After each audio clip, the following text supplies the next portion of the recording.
Auto డ్రైవర్లకు CM Chandrababu Dasara కానుక ప్రకటించారు అని విజయనగరం ఎంపీ కలిశెట్టి అప్పలనాయుడు అన్నారు. దసరా రోజున ఆటో డ్రైవర్లకు 15,000 చొప్పున ఇస్తామన్నారు. ఈ ప్రకటనపై స్పందించిన ఆటో డ్రైవర్లు హర్షం వ్యక్తం చేస్తున్నారని అన్నారు.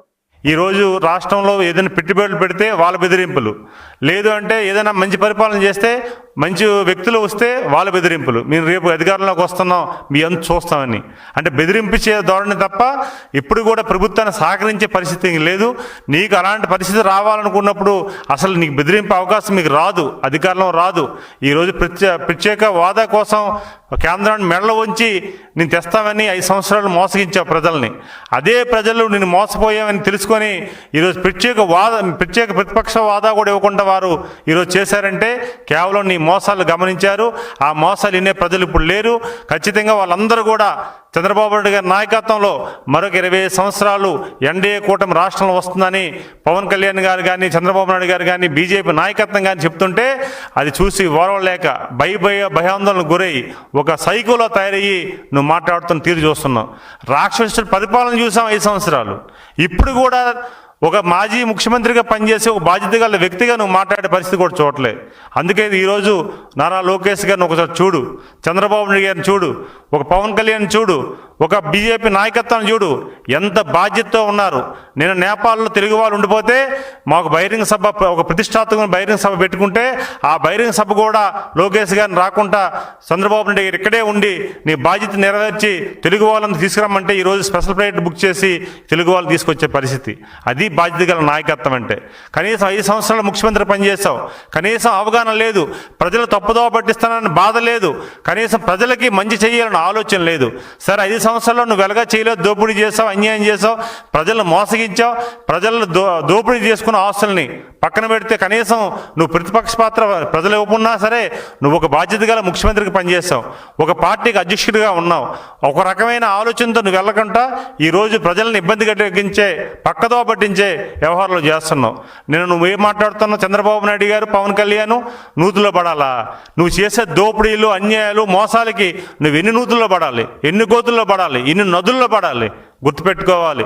ఈరోజు చంద్రబాబు నాయుడు గారి పరిపాలన కోసం సాక్షాత్ ప్రధానమంత్రి గారు ప్రశంసిస్తున్నారు, సాక్షాత్ కేంద్ర మంత్రులు మాట్లాడుతున్నారు, సాక్షాత్తు దేశంలో ఉన్న ముఖ్యమంత్రి అందరూ కూడా మాట్లాడుతున్నారు.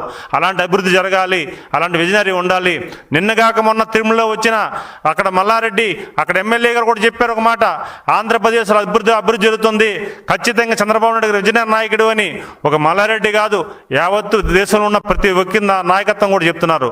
అలాంటి విజనరీ నాయకుడిని ఈరోజు ఆయుష్ కోసం మాట్లాడుతున్నాం, ఆయన చనిపోవాలని మాట్లాడుతున్నాం, నాయకులందరూ ఉండకూడదు అనుకుంటున్నాం.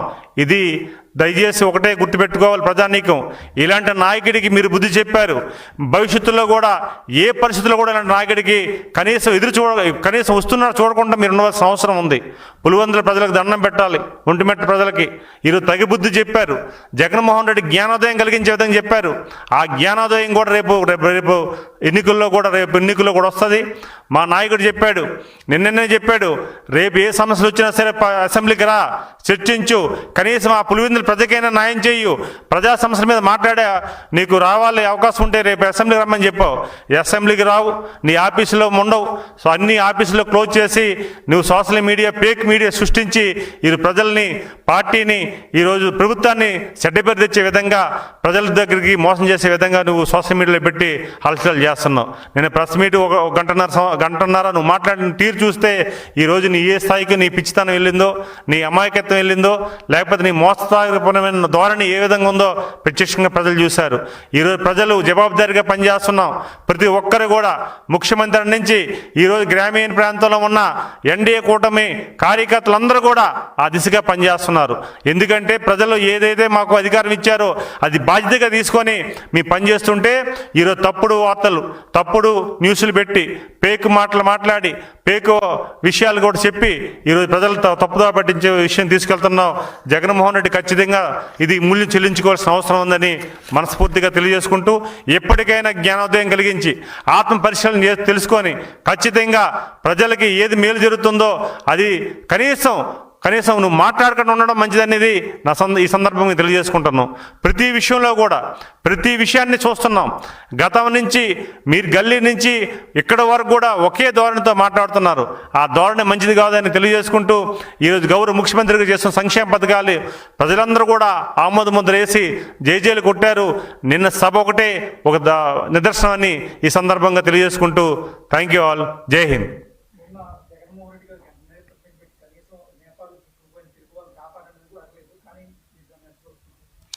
ఈరోజు జగన్మోహన్ రెడ్డి ఆగస్టు 15న జెండా ఆవిష్కరణ చేయకుండా స్వాతంత్ర సమరయోధులు అవమానం చేసిన జగన్మోహన్ రెడ్డి నిన్న తెలుగు వాళ్ళు నేపాల్లో ఉండి ఈరోజు ఎంత ఇబ్బంది పడుతున్నా కనీసం ఆరా తీయకుండా, కనీసం సానుభూతి చూపించకుండా, అసలు ఏం జరుగుతుందో తెలియకుండా ప్రజలను మభ్యపెట్టడానికి, ప్రభుత్వాన్ని తిట్టడానికి ఈరోజు బాధ్యత గల ప్రజాప్రభుత్వం ఉండి నారా లోకేష్ గారి దగ్గర మానిటరింగ్ చేసి స్పెషల్ బెయిల్ తీసుకొస్తే కనీసం బాధ్యత గల ఒక ఎక్స్-సీఎంగా కనీసం దాని మీద ఆరా తీయకుండా ఉన్న వ్యక్తి. మేము కూడా మా నాయకుడు చంద్రబాబు నాయుడు గారు ప్రతిపక్ష నాయకుడిగా ఉండేటప్పుడు ఉత్తరాఖండ్లో వరదలు వస్తే స్వయంగా వారు ఢిల్లీ వెళ్ళి వాళ్ళు తీసుకొచ్చి దగ్గరుండి స్పెషల్ బెయిల్ బుక్ చేసి తీసుకున్న సందర్భాలు గుర్తు చేసుకోవాలి. అది లీడర్షిప్ అంటే. అధికారం ఉన్నా లేకపోయినా బాధ్యత, ప్రజల పట్ల బాధ్యత ఉండాలి. అలాంటి నాయకుడు చంద్రబాబు నాయుడు గారు. అలాంటి బాధ్యత గల వ్యక్తుల్ని నువ్వు ఇష్టాసారంగా మాట్లాడి ఆయన మీద హేళన చేసే విధంగా మాట్లాడి ఈరోజు ప్రజలను నువ్వు మోసం చేస్తున్నట్లు, ప్రజలను హేళన చేస్తున్నట్లుగా చంద్రబాబు నాయుడు గారిని కాదు 5 కోట్ల ఆంధ్రులు ఆయన తెలుగువాడు ఎక్కడున్నా సరే దేశ విదేశాల్లో ఉన్న అభిమానమైన వ్యక్తి, ఆదరించిన వ్యక్తి చంద్రబాబు నాయుడు గారు. వాళ్ళందరినీ అవమానం చేస్తున్నట్లుగా, హేళన చేస్తున్నట్లుగా ఈ విషయాన్ని గుర్తుపెట్టుకోవాలి. ప్రజల దగ్గరికి యోగస్వామ్యాలకు అవసరం లేదు. వాళ్ళ కష్టాలు వస్తే నీకు అవసరం లేదు. నీకు కావాల్సిందంత కూడా రాజకీయం కావాలి. శవం ఎక్కడుంటే అక్కడికి వెళ్ళి కనిపించాలా, లేకపోతే అక్కడ సవాల్ సంబంధించిన రాజకీయాలు చేయాలి తప్ప ప్రజలకు ఏం చేయాలి, బాధ్యత గల వ్యక్తిగా నేను ఏం చేయాలి, కనీసం 5 సంవత్సరాల ముఖ్యమంత్రిగా నాకు అవకాశం ఇచ్చింది ఆ ప్రజలకు ఏం చేయాలని ఆలోచన నీకు లేదు. యూరియా కోసం మాట్లాడతాం. యూరియాలో నువ్వు రవీందర్ రెడ్డి మీ మేనమామకి ఎంత మేలు చేసావో, ఆ ఫ్యాక్టరీకి నీ హయాంలో ఎంత బ్లాక్ యూరియా పంపించి బ్లాక్ మార్కెట్ చేసి ఎంత తరలించావో ప్రజలందరూ కూడా గమనించారు. దానికి ప్రత్యేకంగా చేయవసరం లేదు. అది కూడా నువ్వు మాట్లాడే హక్కు నీకు లేదు. ఈరోజు అన్ని రంగాల్లో కూడా మేము విఫలమయ్యావు. ఈరోజు ప్రతి విషయంలో కూడా నువ్వు విఫలమయ్యావు. పారిశ్రామికవేత్తలు ఇబ్బంది పడ్డారు. నిన్ననే నేను ఇక్కడ అనంతపురంలో కియా మోటార్కి వెళ్తే ఆ కియా మోటార్ని చూసి ఒకసారి సెల్యూట్ చేసి చంద్రబాబు నాయుడు గారికి, నేనే కాదు అక్కడ పనిచేస్తున్న వాళ్ళని అడిగాను, అయ్యా మేము రాయలసీమలో మా కరువు రాయలసీమలో చూస్తే ఆ రోజు మాకు ఇబ్బంది కలిగే పరిస్థితి, ఈరోజు మేము హ్యాపీగా ఉన్నాం. 5 సంవత్సరాలు కూడా అలాంటి పరిశ్రమ కూడా ఇబ్బంది పెట్టారు వైకాపా నాయకులు.